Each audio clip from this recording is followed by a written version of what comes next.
Es algo para grabar ahí el audition, ¿no? Sí, sí. Vamos a retomar las grabaciones a la antigua porque ya se me vencieron los minutos.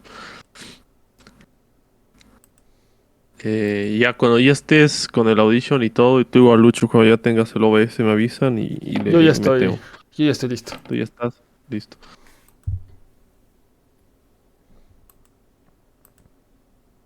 Ya estoy grabando. Buenísimo, empecemos entonces. Hola, ¿cómo están? Sean bienvenidos a un nuevo episodio de La Butaca Clandestina. Yo soy Fabio y en esta oportunidad me acompañan Esteban Amestegui Hola amigos, ¿cómo están? Un gusto estar acá.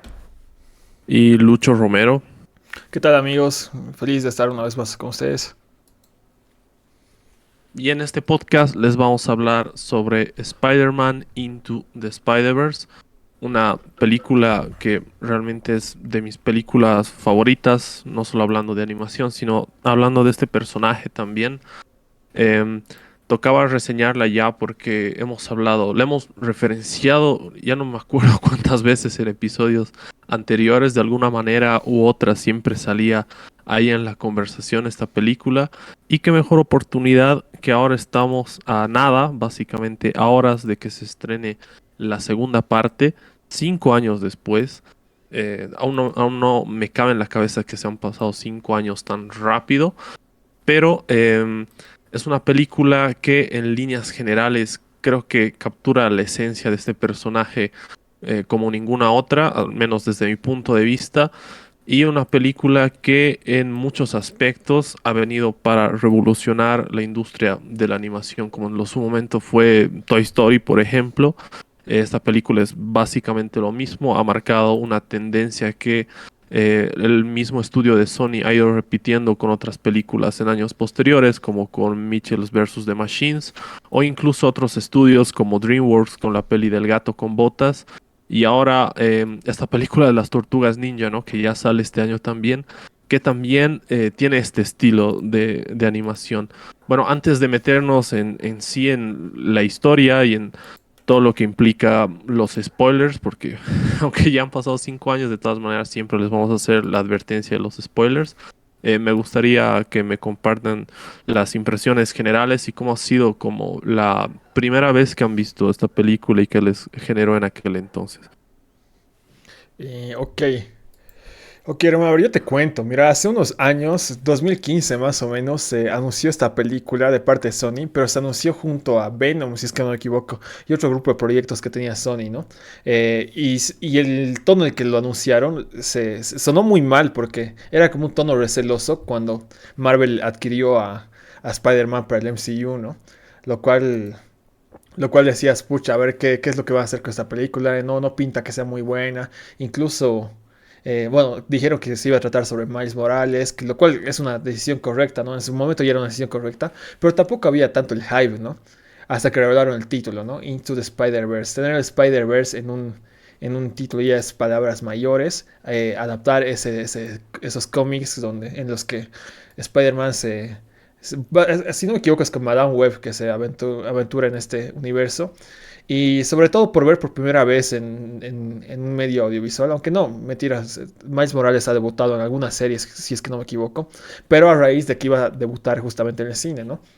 Ya que Miles Morales es un personaje icónico, ya que ha roto igual toda expectativa en los cómics, ya que él debutó, si es que no me equivoco, en los cómics de Ultimate. Para los que no sepan, en la línea de Marvel, como en DC había la Tierra 1 y Tierra 2, en Marvel había el universo principal, que es el 616, y está el Ultimate, que era un universo más moderno y rejuvenecido, que no, a mí no, nunca me terminó de gustar mucho, pero ahí básicamente, ¿no? Mataron a Peter Parker, debutó Miles Morales, muchos ya lo criticaron duro, ¿no? Porque evidentemente cambió el color y todo eso en esas épocas. Más que más que algo bueno que todo el mundo debería aplaudir, lo veían como un método para llamar la atención de parte de Marvel, ¿no? Sin embargo, sus cómics fueron muy bien recibidos y supo cerrar bocas en su momento, ¿no? Lo que sí es que nadie esperaba que el momento de estrenarse esta película salga tremenda obra maestra que no dejó frío a nadie y que dudo que haya tenido críticas negativas en general, ¿no? Ha sido una muy linda historia condensada que no ha abusado del fanservice, por más de que ha tenido muchísimo.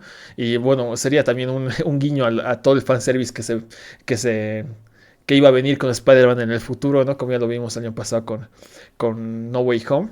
Y claro que se está multiplicando, ¿no? Y cuando se estrenó la película, recuerdo que también anunciaron que iba a ser una trilogía.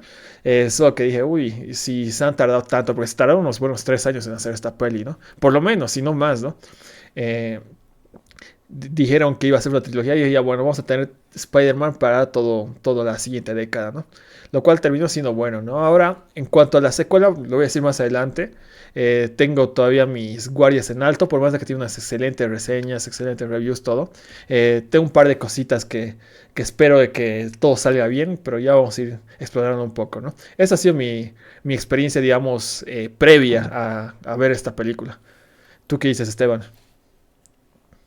Uy, en mi caso yo la estaba esperando. No he seguido mucho con anticipación lo de que iban anunciando, ¿no? Directamente con el primer tráiler me quedé un poco enganchado. Fui con expectativa porque veía un poco en el tráiler una visión distinta a nivel animación. Am, y ya quizás acá introduciendo un poco ya mi opinión. No, mejor esperaré eso. Luego, luego generamos caos. Pero en general fue espectacular mi experiencia. La vi en 3D y en sonido Atmos. O sea, era los primeros años en que llegó Prime Cinemas a Cochabamba.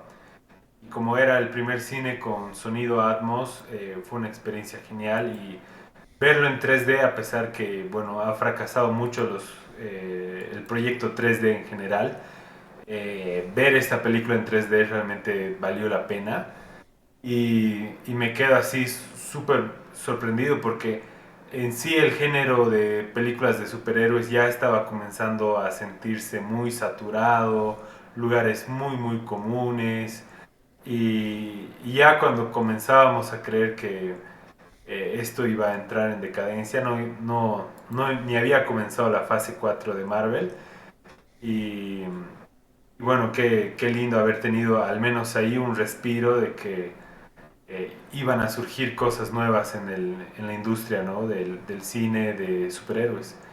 Creo que era justo en la época en que Scorsese dijo, ¿no? Que era como parques de diversiones, así que fue genial que haya algo refrescante en medio de todo el desastre que, bueno, se comenzó a vivir de esa época en adelante. Sí, es súper importante que menciones justo que se produjo antes de la fase 4, porque precisamente una de las primeras impresiones que a mí me generó es de estar viendo una cantidad de personajes, hablando de adaptaciones de cómics, una cantidad de personajes al mismo tiempo interactuando, pero que no sean necesariamente distintos héroes, ¿no? O sea, distintas versiones de un mismo personaje al mismo tiempo y con bastantes villanos también. Era una impresión que a mí me hacía muy feliz porque me traía en parte recuerdos de la serie de los 90, la icónica serie de los 90. Por ejemplo, me acuerdo que una de las primeras veces, o quizás la primera vez que vi algo de un multiverso cuando era pequeño, es justamente el episodio, los últimos finales, creo, de la serie animada, donde aparece Madame Web y aparecen una cantidad inmensa de versiones de Spider-Man y, y tienen que luchar contra varios villanos del universo de Marvel, ¿no? En esas, creo que son 3 o 4 episodios dedicados a ese arco. Entonces, cuando vi esta película, me transportó bastante a ese episodio, a esta idea de ver muchas versiones del mismo personaje, interactuar, y interactuar con villanos también. Y eso trasladado, digamos, al Claro. MCU sería el equivalente a los eventos gigantes, ¿no? Como fueron Infinity War, etcétera, eh, que vinieron unos meses antes, ¿no? Que esta película. Entonces, me parece que es una película increíble. En mi caso, verla fue toda una sorpresa porque la vi directamente cuando ya estaba en formato casero. Me acuerdo que hablando de las películas de Sony Animation, yo no tenía una imagen de tanta expectativa o emoción con los proyectos que se presentaron antes que esta película, ¿no? Están las pelis de Hotel Transilvania, que bueno, están más o menos, la peli de los emojis, un montón de pelis que salieron por ahí más o menos, em, que a mí no me convencían. Eso sumado a que en los años anteriores a las películas, no habíamos tenido como productos muy destacados hablando de animación y Marvel, ¿no? Quizás un par de series que estaban por ahí, que salieron y que estaban muy bien escritas y tenían una animación interesante, pero en esos últimos años Marvel y la animación era como que no iban tanto de la mano, ¿no? El éxito que tenía Marvel lo tenía en el live action, con el universo cinematográfico, pero en la animación no tanto. Entonces, todo eso, sumado a que no había visto ninguno de los trailers, hizo que no le diera la oportunidad, que hasta ahora me arrepiento de haber ido a ver esta peli al cine, ¿no? Me acuerdo que Esteban me dijo, está muy buena, hermano, pero ya cuando tuve tiempo de verla, o sea, ya pasaron 2 semanas y ya salió, ¿no? O sea, cuando yo intenté verla, no es que haya durado 2 semanas, porque duró bastante, creo que duró como 2 meses más o menos. Entonces no pude verla, la vi directamente en casa y me voló totalmente la cabeza, ¿no? Es una película espectacular. Hasta el día de hoy considero que para mí es la mejor película sobre este personaje, sobre Spider-Man que se haya hecho en cualquier medio. Am, em, y creo que esta película, como ya decía, aparte de haber marcado un hito en la animación, también nos ha hablado de cómo estructurar las historias multiversales, que es algo que están apuntando ahora tanto DC como Marvel a hablar de los multiversos. Pero en ese sentido creo que fue como un antes y un después, ¿no? Después de ver esta película, muchos de estos elementos se tomaron para No Way Home, por ejemplo. Hay elementos que No Way Home ha, digamos, rescatado de lo que ha hecho esta película para que la trama sea funcional. Me sigue pareciendo que es mucho mejor película esta que No Way Home. Pero en ese sentido creo que es una peli disruptiva, tanto para el cine de superhéroes como para el cine de animación. Y parece muy difícil superar todo esto que ha conseguido, el legado, pero con vistas a la siguiente película, parece que va a ser igual de espectacular e incluso mucho más grande, ¿no? Mira, algo que me parece muy importante también en cuanto a esta película, que lo ha hecho muy bien y lo ha hecho refrescante, es el hecho de que Miles Morales lo iba a contar, lo iban a contar por primera vez a un público masivo la historia de Miles Morales desde cero, ¿no? Que tiene su propio arco y todo eso. Pero la gente yo creo que está un poco quemada de ver los orígenes de Spider-Man, por más de que no sea el mismo Spider-Man. Y evidentemente darle algo distinto, en este caso son los superpoderes, ¿no? Que tienen otros distintos. Y es por eso que ha pegado tanto la película que desde los trailers, como dijo Esteban, veamos ahí Spider-Gwen, alguien que ya sabe, digamos, los cómics, qué hace ahí. Y luego ves al Spider-Man Noir y al del 2099, bueno, que eso en realidad es en la escena post créditos, ¿no? Pero esos personajes que por lo menos yo los he conocido en los videojuegos, ¿no? En este Shattered Dimensions y su secuela que no me Buen acuerdo el juego nombre. es ese. Edge of Time, claro, son juegazos de Spider-Man que no se habla mucho, ¿no? Antes de este nuevo juego de Spider-Man que también es muy bueno. Y Mm. claro, yo tenía este dilema con esta película de que es bueno saltarnos al Spider-Verse, que si bien hay mucho para explotar, o quizás tenemos que hacer que el público conozca un poco lo que es el mundo de Spider-Man y sus villanos clásicos. Me puse a pensar de que todo el mundo ya conoce, por lo menos los más conocidos, los más reconocibles, ya los conoce el público, ¿no? Que el Duende Verde está, es Misterio, que bueno, lo han conocido después igual, Doctor Octopus y todo eso. Así que no hace falta. Tenemos que.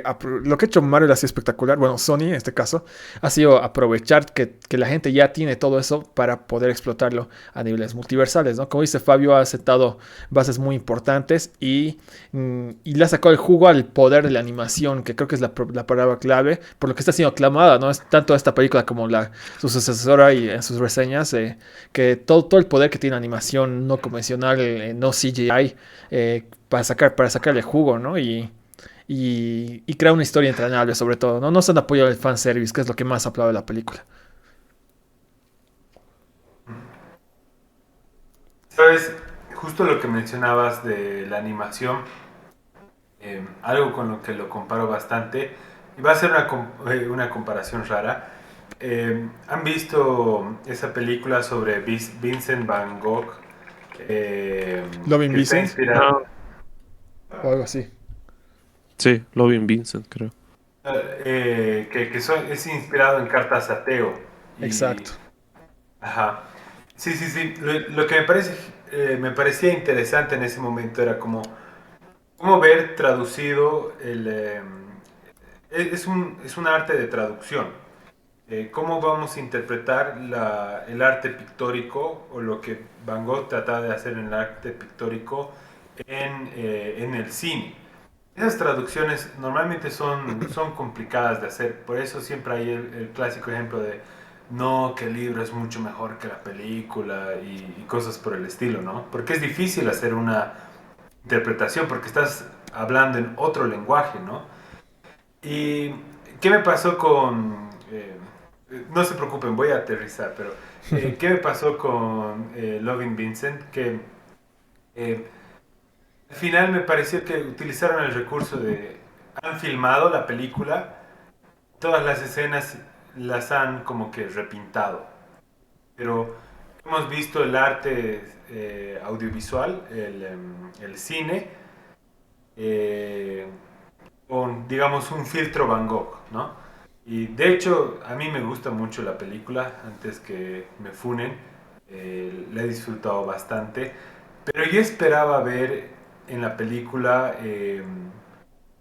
una visión de cómo, no sé, cómo Van Gogh veía el mundo traducido al lenguaje cinematográfico, pero he terminado con eh, ok, le hemos pasado un filtro, ¿no? Te Que de comprendo hecho, completamente. ajá. Y lo que he experimentado con Spider-Man Into the Spider-Verse es lo que yo hubiera querido haber experimentado con la película de Loving Vincent. Eh, He experimentado el lenguaje, el cómic en el cine, pero era completamente cine y era completamente cómic a la vez. Entonces eso fue algo muy, muy innovador y por eso al inicio del podcast Fabio estaba destacando tanto el impacto que ha tenido, que está revolucionando el cine de la animación. O sea, de un tiempo de Toy Story a esta parte, cuando pensabas en animación 3D, era prácticamente Pixar, ¿no? Y ese estilo. Pero desde ese entonces hasta ahora está pegando cada vez más fuerte el estilo de Into the Spider-Verse y han sido los pioneros y en cierta forma siguen siendo los que mejor han manejado este lenguaje, ¿no? Entonces eh, es excelente, ¿no? Y me parece un acierto más porque DC le estaba rompiendo en el universo animado, o sea, todo lo que nosotros, los fans de DC, queríamos ver en la pantalla grande, terminábamos viendo en la pantalla chica, o sea, como que ahí podríamos tener ese desahogo de, wow, qué historia, qué buenísima peli, con justo Flashpoint Paradox era tremenda película, sacaron fotograma por fotograma de The Dark Knight Returns, parte uno parte 2 o sea, hubo un tiempo en que DC la estaba asesinando con el universo animado. Sí tuvieron algún que otro fracaso, pero prácticamente están dominando esa rama. Y con esta película es como que tuvieron un highlight tan alto que ahora nos acordamos más de eso que todos los aciertos que tuvo DC en ese tiempo. Sí, mira, yo me puedo pensar que, y no siempre fue así, porque a principios de los 2000, en las películas animadas, sí había una guerra más sólida, porque Marvel también sacaba películas buenas animadas. Yo me acuerdo de esta, que sacaron una de los Avengers y luego sacaron una de los Young Avengers, en la que todos los Avengers estaban muertos y eran sus hijos, que me parecía espectacular. Y cosas como esas que poco a poco se fue flojeando Marvel obviamente por el MCU, ¿no? Y con esto retomaron y aparte trajeron personajes que tienen muchísimo potencial, pero que son oscuros, ¿no? Como está el Spider-Man Noir. Y bueno, ahí está mi primera queja, digamos, pequeña de la película, que no es tanto queja, que es comprensible por qué. Y también por el cual le tengo miedo un poquito a la secuela. O sea que me puede molestar un poquito. Es que yo soy mucho de que si tienes un buen personaje, quiero saber todo sobre ese personaje, no quiero que tenga su historia. Y evidentemente al tener un protagonista central y a tener grandes secundarios, los secundarios van a pasar por planos, básicamente, ¿no? Van a ser muy estereotipados, como ha sido el caso de Spider-Man Noir, que de nuevo no me quejo, pero tiene mucho más potencial que el que se ve en la pantalla, que un tipo que es básicamente daltónico, que ve a blanco y negro y que todo su mundo es a blanco y negro, ¿no? O el, o el cerdito que es full caricaturas, que no sabe de dónde sacó el martillo, por ejemplo, que es alucinante, ¿no? En parte le da su gracia, pero se los llega a caricaturizar un poco. Sin embargo, también yo lo veo como una ventana para que la gente pueda conocer los personajes y pueda saber más de ellos y ya meterse a los cómics, qué sé yo, ¿no? Hay una serie que se está preparando sobre Spider-Man Noir en Amazon, lo cual me parece una locura, ¿no? A raíz de esto. Y lo mismo con esta película de Madame Web, que quién sabe cómo le irá después de Morbius y después de Venom. Pero igual que tiene muchísimo potencial. Lo mismo con Spider-Gwen, pegó tanto, pero tanto en los cómics, se volvió tan, tan aclamado esos cómics de Spider-Gwen que evidentemente es una puerta más, ¿no? Tiene toda la estética, tiene todo ese potencial, ¿no? Y yo creo que es una buena ventana esta película. Y sin echarle a menos que tiene una historia sólida. Eso es muy importante, que tiene sus giros, el momento que aparece la científica y te das cuenta que es la Doctora Octopus de este universo. Ese tipo de cosas, la verdad es que la película lo maneja muy bien. Como te digo, esos puntos negativos que veo un poco de esta película son cosas inevitables, cosas que... Y yo no puedo dar una solución a eso. No me gusta quejarme sin yo proponer una solución interesante. Pero eso básicamente. Y es por eso que la secuela, al tener tantos Spider-Man, que ha anunciado que van a ser 250, los cuales no sé cuántos son conocidos. Evidentemente van a ser la gran mayoría cameos, ¿no? Pero también me da miedo qué tanto protagonismo van a tener y cuáles van a ser los protagonistas, ¿no? Ese es un poco el miedo que tengo, pero en general es una queja muy ambiciosa que tengo, ¿no? No es algo que... no es algo, es muy exigente, digamos, quizás, pero en términos generales la película ha hecho... ha sido lo mejor que ha podido hacerse, yo creo. Sí, yo creo que la historia se cuenta bastante bien. Considerando la duración, también son 2 horas de película. Para esta tercera película, creo que van a ser 2 horas y media o algo por el estilo. Em, Hablando de esto de la animación, se me acaba mucho algo que decía Esteban, que es esta idea de que trabajan la animación cuadro por cuadro. Es una locura cuando ves los detrás de escenas de cómo se ha hecho esta película. Es un trabajo cuadro por cuadro, cada cuadro animado de distinta manera. En algunos se mantiene cierta estética y esto crea esta impresión que decía Esteban, que por momentos estás leyendo un cómic, por momentos sientes que estás viendo una película live action, por momentos sientes que es una peli 3D, por momentos sientes que es una peli 2D. Es todo eso al mismo tiempo, sin soltar esa cohesión que haga que todo tenga un sentido bastante unificado y que no parezcan piezas de distintas películas, que me parece un mérito totalmente increíble y que por algo es algo que se ha convertido en una tendencia a seguir en cuanto a la animación en los últimos años. Y sobre la historia, me parece que es genial considerando la cantidad de personajes que tenemos, cómo se desarrolla cada uno, ¿no? Sí coincido con Lucho en que hay algunos que tienen más desarrollo que otros, pero los secundarios son tan buenos que el tiempo que tienen, porque aparecen recién en la segunda mitad, ¿no? Aparecen el Spider-Man Noir, este Spider-Man el cerdo, y el Spider-Man del futuro, que es la niña con el robot, ¿no? Em, a los que más desarrollo se les da son a Peter B. Parker, Miles Morales y Gwen Stacy.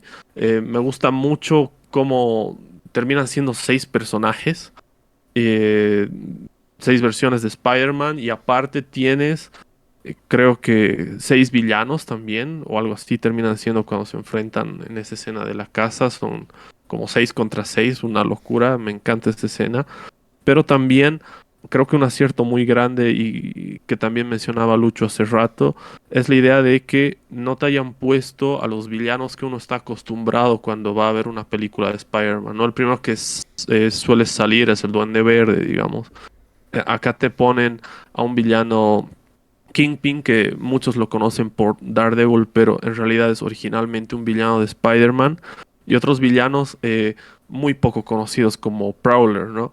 Que de nuevo yo solo conocía de la serie animada y antes de eso no tenía ni idea de su existencia, nunca he leído un cómic con Prowler, nunca he visto alguna serie o alguna otra película con este personaje y que lo hayan traído a esta película me ha parecido refrescante, que digamos que él y Kingpin son los villanos con mayor desarrollo en esta película y ambos me gusta mucho cómo incluyen dentro del diseño de los personajes, más allá de la apariencia, que también la apariencia de cada personaje es única. Si hablamos de Kingpin, por ejemplo, la idea de que te ocupe casi toda la pantalla ya te impone bastante presencia. Pero hablando de esto del diseño de los personajes, también se traslada a otros campos, ¿no? Como la música, el tema que tiene Prowler que se va repitiendo a lo largo de toda la película, me parece espectacular, me parece de esos temas que realmente se te quedan marcados y realmente hacen que tu cabeza te remita directamente al personaje. Lo mismo con Kingpin, que tiene una historia bastante bien escrita, que sus motivaciones sean comprensibles y lo más importante de todo, la química que tienen estos Spider-Mans, ¿no?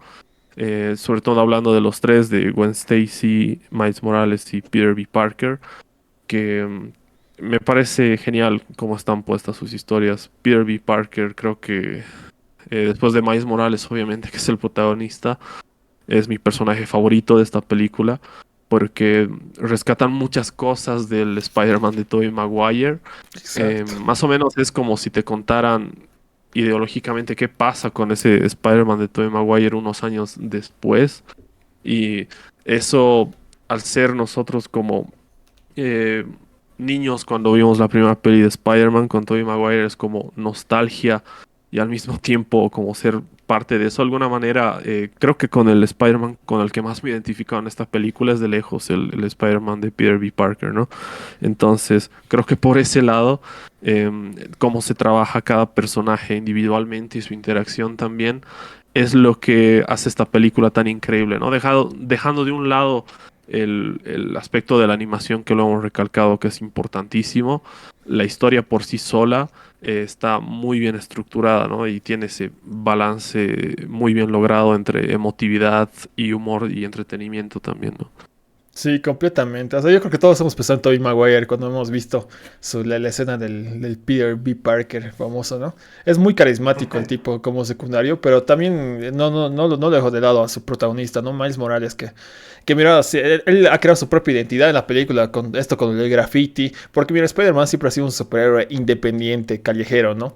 Que rara vez se involucra con los Avengers, los Cuatro Fantásticos o los X-Men, y cuando se involucra, no le va bien, por lo menos en los cómics no le va bien y siempre termina solo, termina independiente o alejado, algo que por supuesto se ha notado en contraste con el Peter Parker de Tom Holland, ¿no? Que es alguien que está 100% metido y que todos los Avengers son sus mentores y todo eso. Aquí tú ves su identidad, el tipo, por más de que tenga mentores y que recién esté comenzando, el tipo tiene su propia estética, su propio carisma, ¿no? Lo que da mucho potencial. Mira, por nada Amy Pascal hace un par de días ha dicho que, no esté, que es muy probable que veamos a un Miles Morales en la pantalla grande, en live action, que lo están considerando y claro, me parece la solución más adecuada, ¿no? Ya que si bien Tom Holland va a ser para el MCU, digamos, ya no sé lo que harán con Tom Holland, tampoco es que me fascine mucho, por lo menos, más mi queja es con John Watts, digamos, más que con Tom Holland, pero, pero tener un Miles Morales que sea para el universo que quiere construir Marvel, Sony en su propio mini universo de Spider-Verse, me parece la mejor solución, ¿no? Tiene mucho carisma y mucho potencial este personaje, ¿no? Y aparte puede explotar todo lo que es el pequeño mundo de Spider-Man, el pequeño Nueva York de Spider-Man, que no tiene nada que ver con otros superhéroes, ¿no? Otra cosa que me parece genial es que es muy fresco también el personaje. O sea, como Lucho estaba diciendo, ya estamos aburridos de ver al tío Ben morir. Y cada vez que lo vemos morir ya es como una versión más mala que la anterior, ¿no? Como que nos afecta cada vez menos. Y por más que tiene un arco parecido en la película de Into the Spider-Verse, es como vivir la historia de nuevo, ¿no? O sea, vivir el personaje de Spider-Man. Yo me sentía como ese niño yendo al cine a ver la primera de Spider-Man con Tobey Maguire, ¿no? Como que redescubriendo un personaje que siempre me había gustado. Entonces, creo que fue un acierto muy bueno, o sea, a nivel industria en general, el haber hecho reinventar el personaje con Miles Morales y a este personaje que ya lo veíamos un cacho ya saturado, que ya lo conocíamos de memoria y que ya había pasado algún tiempo, verlo en un rol de mentor, ¿no? Y es interesante lo que Fabio decía, que con el que uno más se identifica es con el de Peter B. Parker, porque ya hemos crecido viéndolo, ¿no? Y ahora que todos hemos, no sé, nos hemos defraudado con la vida, es como que lo vemos y es, oh, soy yo, ¿no? Entonces, esa evolución de personaje ha dado también con la evolución de nosotros como personas, ¿no? Entonces, si bien quizás a nuestros sobrinos y lo que sea les encanta la película, también yo creo que en gran parte lo han hecho pensado en nosotros, ¿no? Es como Star Wars Rebels o todas las pelis animadas que sacan. No lo hacen tanto para los niños, sino también lo hacen mucho pensando en nosotros. Exacto. Claro, o sea, mira, los niños si quieren conocer a Spider-Man, incluso hasta hoy va a conocerlo a través de Tobey Maguire, o sea, ahora Tom Holland, digamos, pero igual no es algo nuevo para los niños, o sea, no hay nadie, es muy pocos, incluso niños, que, que tengan que conocer a Spider-Man por primera vez, ubicas. Es un superhéroe que ya es conocido, no hay nadie que te lo presente, ¿verdad? Si no conoces a Spider-Man, por más de que no te gustan los superhéroes, es muy raro, no sabes todo lo básico. Y ahí va con lo que justamente dices, Esteban, ¿no? De que es una... Aquí usan lo que vos ya conoces y todo lo que te gusta del personaje y tratan esos temas, ¿no? Como que ya no necesito presentarte esto, más bien vamos a utilizar esto que ya sabes para dar un paso de antorcha a la siguiente generación, ¿no? En verdad, como tú dices, es un Spider-Man que ni siquiera deprimido, porque sí está deprimido, ¿no? Pero que ya todos estas dilemas morales, ya los ve como algo viejo. Sí, ya pasó por todo esto y ya me he casado, me he divorciado, ya ha habido el bailecito de Spider-Man 3. Es alucinante, ¿no? Y es un personaje muy carismático, ¿no?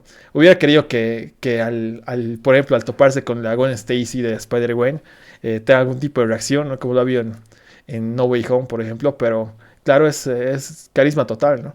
Y bueno, aquí sí, ahí va un poco mi queja también con Spider-Gwen, que es un gran, excelente personaje, tiene muchísimo potencial. Le dan algo de historia de trasfondo, ¿no? Con que su Spider-Man muere, evidentemente, eh, pero al final termina siendo un cacho un poco un interés amoroso, ¿no? Es algo que me despita un poco. No hay tiempo para desarrollar esta relación, que es algo que espero muchísimo de esta secuela, que esa relación vaya trabajándose un poquito más. Sí, me han hecho pensar en algo que es que esta película em, la puedes ver sin saber absolutamente nada del personaje y la disfrutas igual, Igual, si bien tiene referencias ahí que como fanático del personaje te pueden aportar algo, te pueden sacar una sonrisa o te puedan hacer pensar, esto está buenísimo porque es de tal y tal y tal. Realmente puedes verla sin saber nada del personaje. Como bien decía Lucho, este personaje ya es parte de la cultura popular, ¿no? Y es básicamente todos saben cuál es su origen, casi como Batman, son dos personajes que están ahí en el pensamiento de la mayoría cuando se habla de superhéroes. Por eso es un acierto total que las últimas películas, al menos que han salido sobre estos dos personajes, omitan los orígenes, ¿no? Me parece súper bien y creo que esa es la razón por las cuales les ha ido bastante bien, pero regresando a Into the Spider-Verse, yo creo que me gusta mucho el hecho de que la historia se va transformando bastante en el sentido de que es como un núcleo emocional, quizás que tiene que ver solo con Miles Morales al principio y se va expandiendo. Porque, a ver, las historias de orígenes que hemos visto de Spider-Man se desarrollan, pero en algo mucho más pequeño, ¿no? En cambio, digamos que el desarrollo y origen de Miles Morales se da a partir de un evento anormal o gigante, digamos, que es el multiverso. Y por eso decía que esta historia ha sentado las bases para lo que han venido siendo películas multiversales en años siguientes porque lo estructura de una manera increíble, ¿no? Me gusta cómo cada vez que un personaje introduce su propia historia de origen, que la cuentan de la misma manera como para darte a entender que en esencia sí son lo mismo con distintas alteraciones, detalles como que aparezcan en la portada de un cómic, ¿no? Cada vez que lo van contando es como que aparece la portada de un cómic y cuando finalmente Miles, digamos que alcanza el pico de su desarrollo, de su transformación finalmente en Spider-Man, su cómic se une al del resto de los personajes y las versiones alternativas, ¿no? Yo creo que esos son los tipos de detalles que hacen que automáticamente en tu cabeza la historia evolucione y tenga como desarrollo para cada personaje y una conexión que es difícil de trasladar, yo creo, a un medio como el live action. Em, una de las tantas razones por las cuales salí con un sabor medio agridulce después de ver No Way Home es que una noche antes se me ocurrió ver esta película, ¿no? Porque había maratoneado todas las pelis live action, pero quería maratonear justo esta porque tiene que ver con el multiverso y a Spider-Man.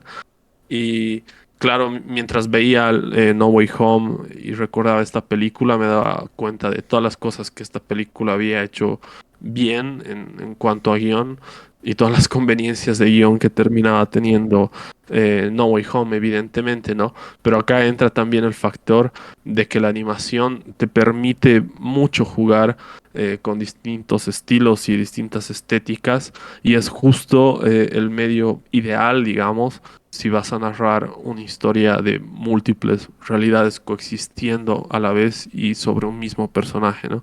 Entonces, va a ser interesante ver cómo se va a afrontar este tema del multiverso en películas futuras que no sean de animación, tanto de DC como Marvel, pero yo creo que gran parte del éxito de esta película se debe a eso.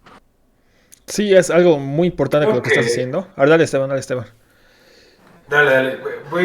Voy a plantear dos cosas Ok. que quiero saber su opinión, pero me parece que es muy importante ver qué cosas ha hecho mal No Way Home, porque esas cosas que ha hecho mal No Way Home eh, las ha hecho bien Into the Spider-Verse. Y acá les marco dos.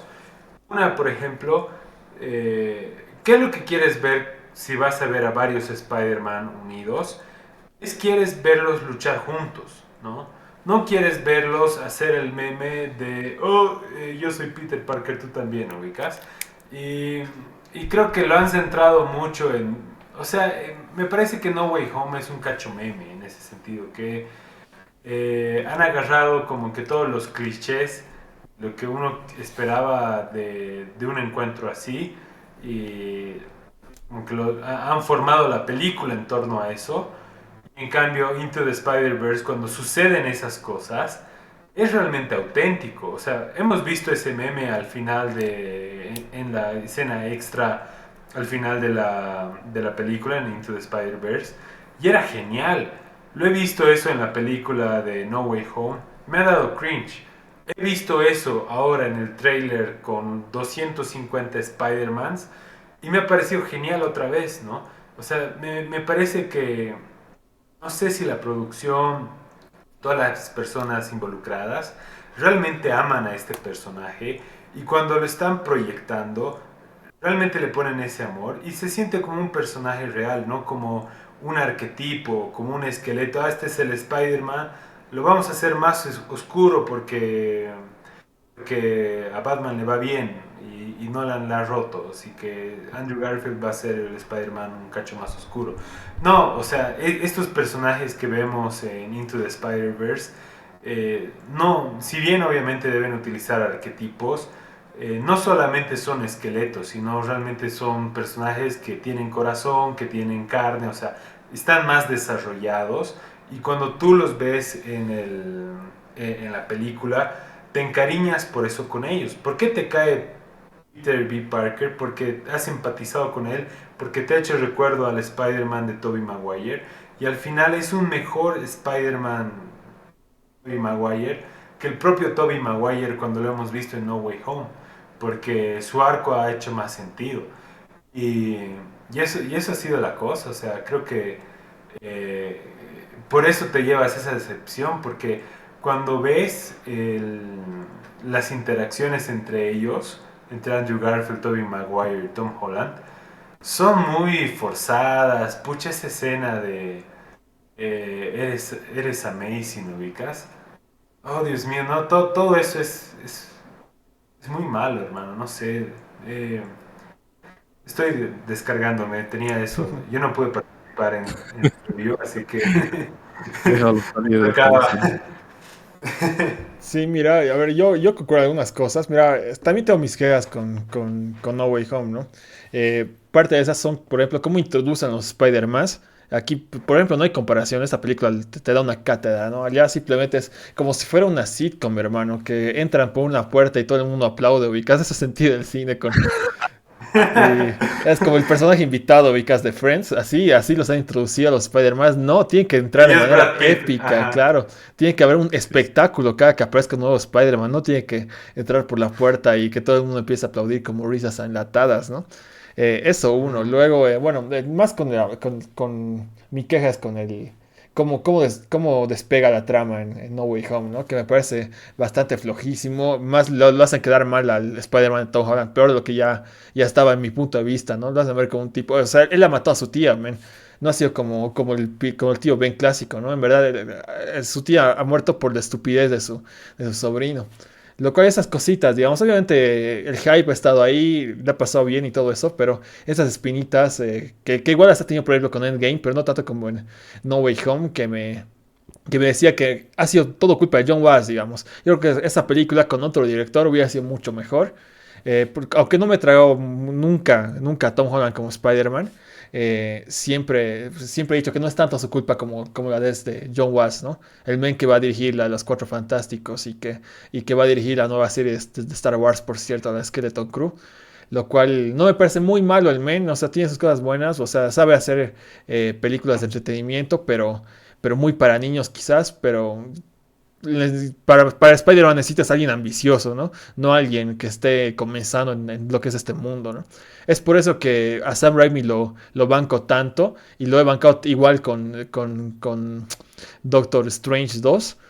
Para mí ha sido una obra maestra porque tiene estilo el men, te guste o no te guste, puta, el men le da una identidad única que no la vas a ver en cualquier otra película, ¿no? Me parece una locura. Me terminó gustando más Doctor Strange 2 que la misma de Spider-Man, que ha sido para qué fanservice, o sea, quitarle los Spider-Man clásicos a esa película y te das cuenta que es una película muy, muy floja, ¿no? Con un resultado muy, muy, o sea, le han metido una muerte para que sea un cacho emotiva, pero aún así le quitas eso y la película sigue siendo medio vacía, ¿no? No como acá, que por ejemplo, por más de que, mira, esta película de Into the Spider-Verse ha sido planeada, siempre desde un principio ha sido concebida como parte del comienzo de una trilogía. Sin embargo, quitarle ese concepto y esta película brilla por sí misma, es una introducción al personaje y lo hacen de manera espectacular. Tiene su propia narrativa, tiene sus propios arcos y lo hacen de manera excelente, ¿no? Y es ahora que ya lo conocemos, evidentemente ya pueden explorar lo que va a ser una trama más abierta. Estoy seguro de que esta película que se ha estrenado hoy va a tener un cliffhanger. Y porque ya se está preparando, ¿no? Beyond the Spider-Man, Beyond the Spider-Verse, perdón, la tercera película de esta saga se estrena ya el próximo año, no vamos a esperar mucho, ¿no? Y es por eso que estoy casi seguro de que va a haber una trama ya más consolidada, digamos, para esas dos secuelas. Sin embargo, para hacer una introducción, lo hacen genial, ¿lo ubicas? No, no te lo... No se hacen la burla del personaje, no hacen, ¿cómo te digo?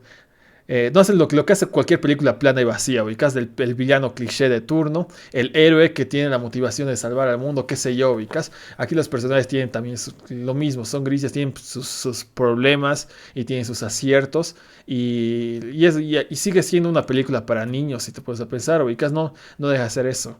Una película de superhéroes clásica, pero lo hacen, está muy bien pensada y muy dirigida. Es el contraste grande que hay con el Tom Holland, ¿no? Sobre todo yo creo que es justo comparar estas películas con Tom Holland, no solo porque son contemporáneas, sino porque todo lo que ese Spider-Man está haciendo mal, este Spider-Man con una película ahora, o sea, porque todavía no hemos visto la segunda, con una película ya lo hace mil veces mejor, ¿no? ¿Sabes qué me parece sorprendente y me gusta que lo menciones eh, de esto de las malas películas? Que tenían buenos personajes, tenían buenos villanos. Yo creo que el Duende Verde se ha sostenido más que nada por la actuación de Claro, William Dafoe. Willem Dafoe, pero en general lo que prácticamente ha anunciado la película es todos estos personajes que eran malos tenían mala química del cerebro. En mi laboratorio he jugado con hormonas y pim, le he pinchado y ahora son buenos. Y me Sí, parece verdad. una reducción del mal, del desarrollo del personaje muy, muy denso, ¿no? O sea, Sí, horroroso. no Y sé. aparte que ya lo hicieron antes en el MCU, si te puedes a pensar con Iron Man y todo eso de que tenía que tener esa huevada en su pecho y sin eso no podría vivir. En una película se lo operan como si no fuera nada, ¿ven? Y toda la historia de las primeras películas de Iron Man se van al tacho. Simplemente por una Oh, lógica, o cualquier cosa que le metan nanobots, ubicas. Ahorita los nanobots son tan odiados en la narrativa porque lo usan para explicar todo. ¿Hola? Lucho, te hemos perdido. Perdón. Les decía que ahora usan el recurso barato a los nanobots, por ejemplo, para explicar todo, ¿no? Que igual que a Iron Man le quitaron la cosa de su pecho de una película para otra con una cirugía, cuando en teoría no podía hacer eso, ¿no? Al final de Iron Man 3 si no me equivoco. Y claro, son recursos muy baratos que te das cuenta que es de un escritor pedorro, la verdad. O sea, date cuenta que les están pagando por hacer eso. Puta, No Way Home es un fanfic, hermano, que yo sé que puedo encontrar fanfics que sean mejores, ¿no? Si bien están explotando, o Ah, sea, tienen los personajes, evidentemente, ya solo por eso vas a ir al cine y obviamente te va a gustar la película en ciertos aspectos, vas a tener a William Dafoe como el Duende Verde y todo eso, pero justamente por respeto a esos actores y esos personajes, tienes que tener el respeto de escribir una buena historia, ¿no? Y claro, ahí va más sobre todo mi queja, ¿no? De que muchos guionistas baratísimos o flojos están en el MCU, lo que me molesta un poco, ¿no? Ahora todo es nanobots y nanobots y nanobots. ¿sabes qué? Perdón que siga haciendo énfasis en esto, pero, por ejemplo, cuando Thor pierde el ojo, o sea, en su arco argumental estaba buenazo, ¿no? Cuando pierde el ojo y cuando también se da cuenta que no necesita su martillo porque era una manera como de tener controlado su poder, pero que el poder estaba en él. Y eso estaba genial, o sea, realmente tuvimos desarrollo de personaje ahí. En la siguiente película, no sé, recupera el ojo, o yo qué sé, se construye un martillo. O uno está gordo, y luego, no sé, fue al gym y en la siguiente peli ya estaba no joven, sino ya Flaco. estaba fit, Ujú, ya sí, estaba flaco. Y lo mismo pasa con Hulk, ¿no ve? Que después de hacer lo del chasquido, su brazo se destruye. Primer episodio de She-Hulk, o me voy a inyectar la sangre de mi prima y me vuelve a crecer como antes. O sea, no hay consecuencias en este universo y exacto. ya, y está pasando lo mismo con Star Wars. Y no sé. Sí, es Rápidos y Furiosos ahora el MCU, ¿no? Que ¿para qué vas a matar a alguien si me lo puedes traer de vuelta en la serie siguiente? O sea, pues sí, yo te comprendo lo que dices, ¿no? En algunas cosas, por ejemplo, de Hulk, perdón, de Thor, por ejemplo, lo del ojo me parece espectacular. Le daba mucha personalidad que pierda su ojo, ahí sí tengo una queja. Con la nueva película, que si bien para mí es la peor película de Taika Waititi, igual no me parece tan mala como la ve todo el mundo, yo sigo bancando a Taika Waititi, pero sí que ha tenido sus carencias, ¿no? O sea, todo ese lore lo ha llevado al tacho y claro, o sea, hay que tener consecuencias. O sea, en los cómics siempre va a haber consecuencias durísimas, ¿no? Rara vez cuando al público no le gusta, digamos, es que lo reinician y dicen que todo fue un sueño, qué sé yo. Pero claro, es algo que esta película tiene que tomar en cuenta. O sea, algo que lo hubieran cagado en esta pelea ha sido que hubieran revivido al Spider-Man, al Peter Parker del universo de Miles Morales, por ejemplo, ¿no? Pero lo han dejado muerto y ahí muerto se tiene que quedar. Mm, Sí, pues sí, mira, esto estoy de acuerdo. de la cantidad de años que se ha ido expandiendo el universo de Marvel y todas las tramas o desarrollo que ha surgido y se ha destruido en cuestión de películas, yo creo que es algo súper interesante si estamos hablando de Into the Spider-Verse, porque al ser ya el cine de superhéroes un subgénero, digamos, que lleva bastantes años vigente, es muy fácil caer en cosas que ya se han hecho antes, ¿no? Es muy fácil caer en motivaciones muy planas de los villanos, que generalmente es una de las cosas que como espectador te puede chocar más. eh, Porque si tienes un buen villano, por lo menos el resto se logra solventar de alguna manera, ¿no? Pero si tu villano es totalmente plano y la motivación es conquistar el mundo o el universo, ya estás perdido, ¿no? Ya has perdido la mitad de la película. Y yo creo que justamente esta película escapa de todos esos clichés que venían mostrando las películas de superhéroes en años anteriores. Y yo creo que lo hace justamente porque la motivación de los villanos, bueno, entrando un poco en la historia, que para alguien que esté escuchando esto y nunca haya visto la película, digamos, esté quizás un poco perdido de qué estamos hablando. Básicamente es la historia de cómo Kingpin, al haber perdido a su esposa y a su hijo, se une con la doctora Ock, con Livia, que es acá una versión alternativa del Doc Ock, para crear una máquina que pueda traer de una dimensión alternativa a a otra esposa y a otro hijo, ¿no? Y en ese su intento de recuperar a su familia, crea ahí un caos en el multiverso y así es como se van juntando todos los Spider-Mans para tratar de detener esta amenaza, ¿no? Que relatado de esta manera o de cualquier manera, tú lo puedes ver como una historia simple, pero yo creo que se complejiza justamente por esto que decía Lucho, ¿no? Que son personajes grises, todos con motivaciones muy variadas, todos con historias de origen similares, pero variadas también. Este paralelismo de que te maten al tío, que es alguien con quien tienes una relación muy cercana, pero que el tío de Miles Morales, digamos, sea un antihéroe, ¿no? No un villano, quizás sí un villano, pero un antihéroe por el lado bondadoso que le llega a ver cuando interactúa con su sobrino, digamos, ¿no? Entonces, todas estas cosas yo creo que hacen que la película se salga de ese esquema de héroe totalmente correcto y villano completamente malvado, ¿no? Todos esos matices que no es fácil, no son fáciles de esquivar en el cine de superhéroes por la cantidad de historias que hemos visto con personajes como estos. Sí, me ha hecho recuerdo que Kingpin está en esta película y tiene su propia trama y arco, lo cual que podríamos sacar el jugo buen rato, ¿no? Pero ya dice mucho igual el tremendo villano que tiene, ¿no? Todas sus motivaciones y aparte que Kingpin no es un cualquiera que solo es enemigo de Spider-Man, Kingpin te conecta con Daredevil y todo su círculo, ¿no? Es enorme Kingpin, o sea, literalmente y también narrativamente. Algo que les quería hacer, algo que les quería consultar era, ¿cuál ha sido la primera película con un multiverso que han visto? Uy, Película.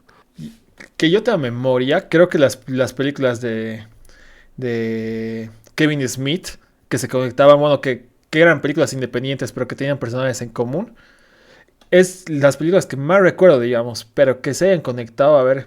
Es que es difícil, quizás en animadas he visto crossovers, digamos, la serie de Spider-Man de los 90 con la serie de los X-Men de los 90 tuvieron crossover, ¿no? Sí. Pero así universos que conectados, la verdad es que mentiría si es que te digo que me acuerdo perfectamente. Pero posiblemente sean las de Kevin Smith o las series de televisión, por ejemplo. Smallville, por ejemplo, me acuerdo muy bien de Smallville, que aunque no fueron crossovers, se empezaron a traer poco a poco personajes conocidos de DC Comics, ¿no? Estuvo Barry Allen en un capítulo, desde muy temprano, ¿no? Y empezaron a traer personajes súper oscuros de DC. Blue Beetle, por ejemplo, que va a tener su película, apareció en Smallville. Wow. Hablando de películas, yo estoy igual que Lucho porque no recuerdo ahora mismo haber visto alguna película multiversal y como decía al principio, creo que sí, se me vienen más recuerdos de series animadas, tanto las de Spider-Man, la de X-Men también, las de Batman y la Liga de la Justicia que estaban interconectadas, la de Superman que se conectaba con esa. Y por eso el hecho de que después aparezcan multiversos en el cine me voló tanto la cabeza fue ese, ¿no? Porque es algo que yo asociaba más quizás a la televisión o a medios como los cómics y verlo en la pantalla grande me parecía una locura total, ¿no? Pero ¿cuál ha sido tú, la primera peli de multiverso que has visto, que recuerdes?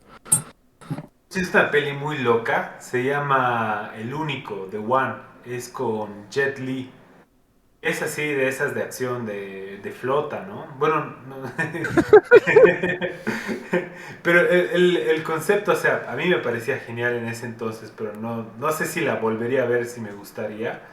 Pero básicamente es como que si tú vas a otros universos y matas a ti, te matas a ti mismo en otro universo, o sea, lo matas a quien es vos, vas ganando poder.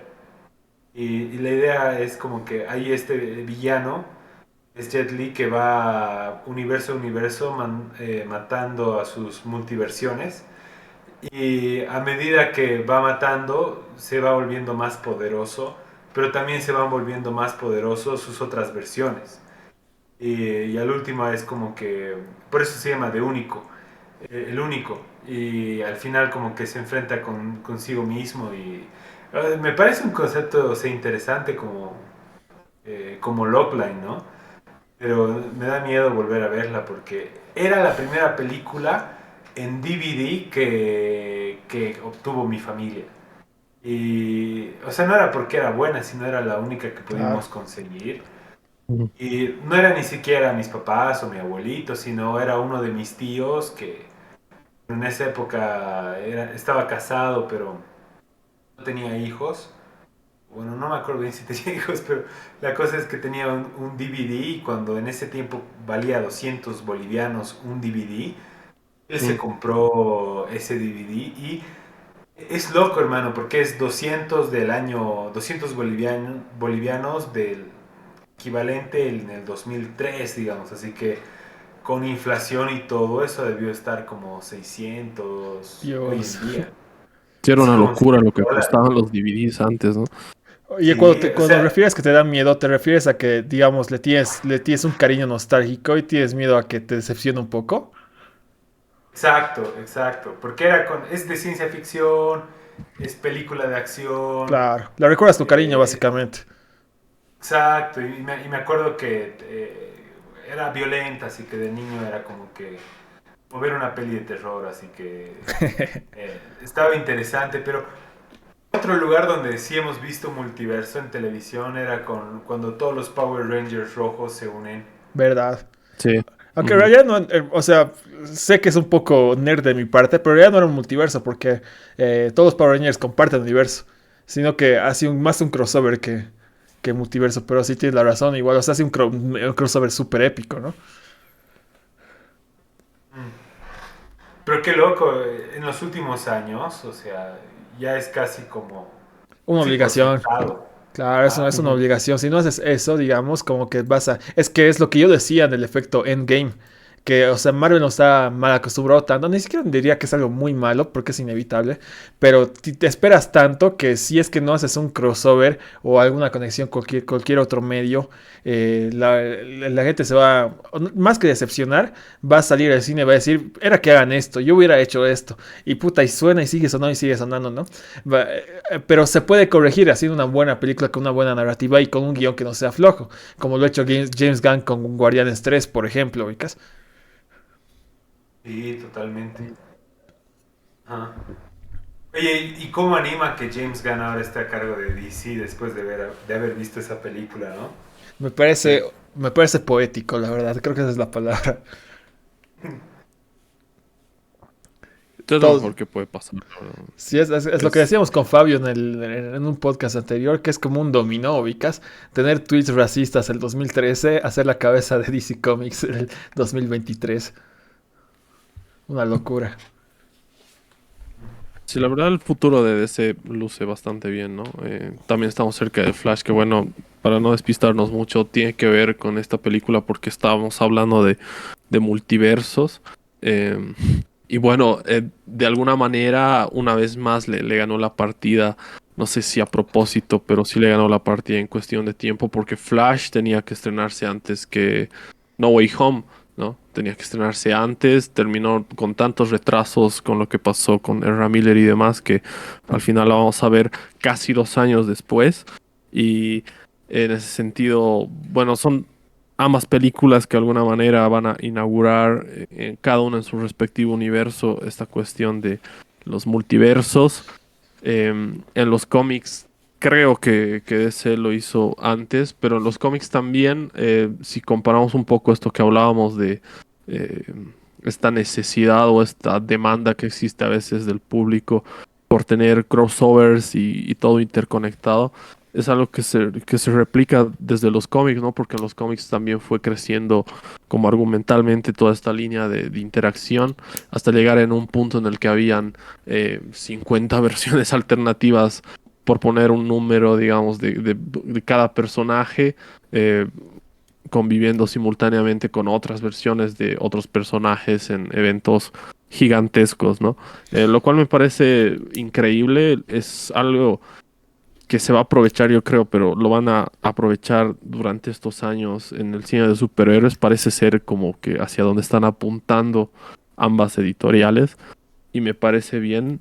Y en ese sentido yo creo que esta película de Into the Spider-Verse em, es lo que ha hecho posible que los estudios digan, ok, no es un riesgo tan grande hacer una película multiversal, ¿no? Porque hace unos años si alguien hablaba de esto, era como que todos los ejecutivos se la pensaban dos veces porque pensaban que la audiencia no lo iba a aceptar o directamente no lo iba a entender. Y gracias a esta película y el éxito que ha tenido es que se han arriesgado y han dicho, bueno, probemos esto en el live action porque a la gente le interesa y funciona fuera de los cómics también, ¿no? Claro, pero yo algo que quiero agregar a lo que estás diciendo muy importante es que esta película tiene, bueno, la de Flash ha tenido muchos retrasos, solo en postproducción, pero también antes. Toma en cuenta que la de Flash estaba pensada como Flashpoint desde 2016, incluso antes, y estaba pensada, Mm. por eso se casteó a Jeffrey Dean Morgan como Thomas Wayne, pensado para esa película de Flash, ubicas, por eso esa escena de Batman v Superman con Flash volviendo y todo eso. Y no estaba pensada para que sea un crossover multiversal, so que ha tenido que convertirse en eso. Recordemos por qué hay estos, por qué ha nacido el multiverso en primer lugar en DC Comics, ha sido por la necesidad de tener un reboot, porque evidentemente los superhéroes iban a la Segunda Guerra Mundial y todo eso, y no tenía mucha coherencia ya en los 70s, 80s, que sean los mismos superhéroes, ¿no? Por eso tiene que haber unos nuevos orígenes y todo eso, y por eso ha surgido la Tierra 1 y Tierra 2 famosa, ¿no? Y a raíz de hacer un nuevo universo ha habido estas explosiones, lo que se llaman crisis en los cómics, ¿no? Y es lo que decía, explotarse más una necesidad, más un recurso que una decisión creativa. Y si te das cuenta, DC Comics ahora está haciendo eso justamente por lo mismo. No es más que una decisión creativa, que si bien sí es una respuesta a No Way Home y todo lo que tú quieras, es más que todo una necesidad, ya que, men, vamos a tener ¿cuántos Batmans en 5 años? Vamos a tener al de Robert Pattinson, al de nuevo Brave and the Bold, vamos a tener a Batfleck y vamos a tener a Michael Keaton de nuevo. Te puedes a pensar, tiene que ordenar un poco ese caos y es por eso que han visto que yo pienso que ya hubieran cancelado Flash hace unos cuantos años, pero la han mantenido porque es la única oportunidad que tienen para hacer un reboot que no sea tan polémico, ubicas, para no empezar todo de cero, porque tiene una coherencia entre el anterior universo y este. Y evidentemente están aprovechando lo que ha hecho esta película de Into the Spider-Verse, que ha metido la tendencia a lo que es los multiversos para usar ese recurso, ¿no? Justamente por eso es que date cuenta que unos años atrás dijeron que después de The Flash, el Batman de Michael Keaton iba a ser el Batman principal. Y justamente por eso Batgirl se iba a estrenar después de The Flash. Y en Batgirl, o sea, la película cancelada me refiero, Michael Keaton ya iba a ser el Batman oficial, ¿no? Y es por eso que han cancelado Batgirl, sobre todo, ¿no? Y, y para DC es más una necesidad, ubicas. Y es algo bueno que todavía pueda hacer un universo animado en el que puedas hacer eso mucho más fácil, ¿no? Sin depender de un actor o de otro. Y que por cierto, DC Comics ha hecho un reboot hace muy poco, ¿no? De su universo animado, justamente con las películas de Flashpoint. Ha habido el reboot y ahorita está en un nuevo universo que si bien es un universo independiente, es consecuencia de lo que ha pasado en el anterior universo animado. Una locura, sí, o sea, muy nerd, pero así es la cosa. La cosa es que en el mundo de los cómics, y quizás esto va a llegar a ser un problema, estas crisis están sucediendo muy a menudo, Sí, tienes toda la razón. como cada 2 años, así, y bueno, está dañando un poco eso, la continuidad. Pero yo tengo una teoría. Estamos llegando a un ocaso como que ya hemos visto todo. Eh, por ejemplo, cuando hemos visto a Avengers la primera vez de varios superhéroes trabajando juntos, ha sido como muy loco. Ahora es como algo que hasta lo puedes ver en una serie animada o en una serie live action de Disney. Ya esperas ver en crossovers, ¿no? De varios personajes de otras historias aparecer, ¿no? Entonces, eso que era tan único, ahora es cada vez más común. Tuvimos Into the Spider-Verse, luego tuvimos No Way Home, luego tuvimos Multiverse of Madness, y cada vez como que va a ser algo casi norma, ¿no? Y lo vamos a tener con The Flash. Yo creo que como ya estamos llegando a un punto en que todo lo que innovador en el mundo de los cómics ya ha sido un tanto explorado, en eso el Snyderverse ha sido bien loco porque ya hizo los viajes del tiempo también.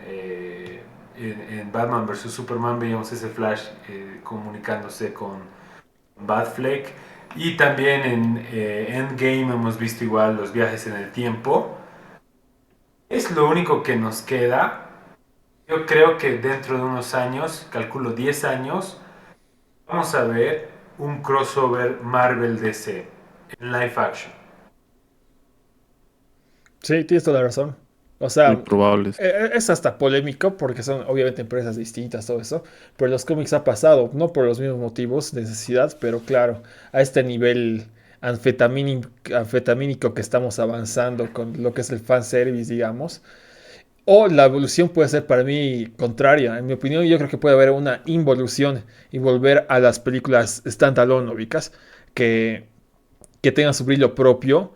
Es que para mí es la mejor solución. No te digo que sea la solución que van a tomar, pero para mí el mejor camino sería volver a lo que es las películas simples y que se den cuenta que para que un crossover tenga el impacto que tiene que haber timing, tiene que haber una trama. O sea, ¿por qué ha pegado tanto, por ejemplo, No Way Home o los Avengers de su época? Porque los personajes ya han tenido su tipo de brillar. No tienes que juntarlos y luego hacer sus series independientes o sus películas independientes, ¿no? ¿Qué es lo que más está haciendo ahora? Ubicas que están introduciendo a personajes en otras películas u otras series para que luego tengan su producto propio. El camino es al revés. Ahí es cuando yo pienso que te están cagando un poquito. Sí, y sabes que estoy pensando, a nivel industria va a ser complicado que eso suceda, Mm. pero no sé, capaz en algún momento llegue a pasar. No pasa, yo creo que Y es muy probable igual. Es casi inevitable. Yo creo que unos 15, 10, 15 años yo lo veo muy posible, la verdad. mm, Quizás antes incluso, ¿no? Porque tienen muy buena relación que Feige y James Gunn, que son como las cabezas ahora al mando de estos dos estudios. Así que no sería nada raro. Este tema de cómo de alguna manera esta necesidad de la que hablamos de ver multiversos y crossovers le está jugando en contra, por ejemplo, a Marvel últimamente, que pasa esto que dice Lucho, que sí o sí quieren como tisearte lo que va a venir en esta fase en una película, por lo menos dejarte algunas pistas ahí, y en ese intento te introducen personajes con poco desarrollo en una película, como para promocionártelo, como para vendértelo y que te genere un interés por ver después su película o su serie individual. Me ha pasado esto, por ejemplo, con Wakanda Forever, que el único personaje que me gustó fue Namor y el resto me parecieron como eh, teasers de personajes Aparte que te que lo no les teseen aportan. para que luego arresten al actor, puta madre, ¿no? Sí, sí, sí. Entonces, claro, y es el villano más importante de esta fase. Entonces, yo creo que por ahí va a jugar mucho el tiempo y la cantidad de proyectos que se destinen. Hablando independientemente no solo de Marvel y DC, sino las películas en general de adaptaciones de cómics. Yo creo que van a lo que va a definir o va a separar a las películas que las rompan y las que se queden un poco en el olvido, va a ser eso, ¿no? Cuántos personajes vas a usar, pero yo soy más de que funcionan estas historias, como dice Lucho, aisladas, digamos, o en su propio universo. Porque un ejemplo de eso bastante claro para cualquiera son las películas de Joker y de The Batman, ¿no? Ambas son películas increíbles. Para mí ambas son obras maestras y por algo han tenido el reconocimiento que han tenido fuera del circuito que suele ser el cine de superhéroes. No han ganado premios en festivales importantes, ambas. Entonces yo creo que esa es una muestra de lo que realmente se pueden hacer con los personajes que se adaptan de las historietas. Y a veces esta necesidad de tener una historia conectada, una trama gigantesca que vaya evolucionando, te limita esta posibilidad de enfocarte en los personajes, ¿no? Y yo creo que por eso es tan valiosa esta peli de Into the Spider-Verse, porque está enfocada sí en esto del multiverso, pero sin restarte esta posibilidad de, de contar una historia muy bien trabajada a nivel de personajes, ¿no? Completamente, hermano.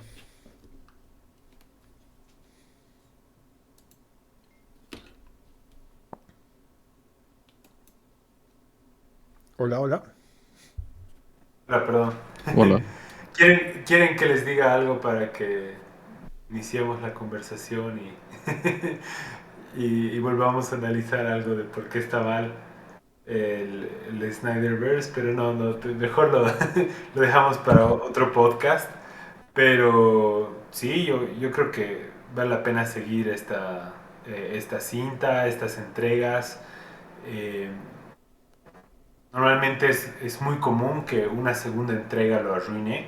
Creo que es más común que la arruine a que sea como un Empire Strikes Back. Pero yo le tengo fe y veamos pues qué tiene. Espero pronto hablar con ustedes de esto. Igualmente. Sí, ya vamos a estar reseñando esta segunda película. Lo que dice Esteban es muy cierto, ¿no?